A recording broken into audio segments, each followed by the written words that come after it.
জাদু করেছিস বলতো?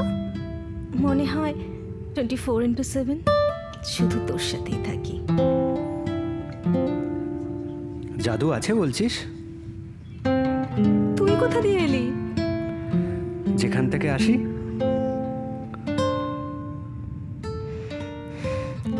অনেক দিনের পরে আবার ইচ্ছে হলো নিশীথ রাতে, আবার হারাই দূরে কোথাও, কেবলমাত্র তোর সাথে। এতটা বিশ্বাস করিস আমায়? কেন নয়? তুই তো আমার নিজের, আমার আত্মার আত্মীয়। নিজের তৈরি করা বেড়াজালটা না ভাঙলে আমার জগতে যে মিশতে পারবি না।